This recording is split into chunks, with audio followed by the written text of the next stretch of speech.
Все, охрана гипсполу. Все, молодец. Пусть охрана ведет. Пусть сотрудники через час выходите сюда. Через 30 минут, чтобы если сотрудники выйдут, у вас будут проблемы. Лапов торговля не нужно. Вот 24 жылдан бері басылаушы. Ойлап жүргенде ақша беріп қойса да мындай болады деп. Берия ақша беріп қойыпты.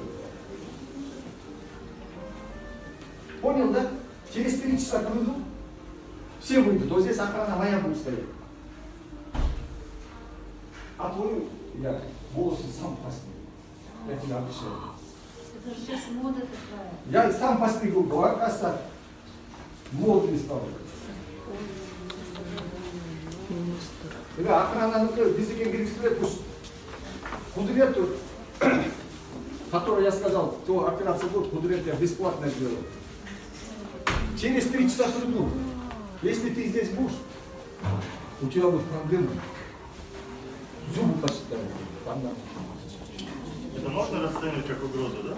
Это не угроза, это любовь.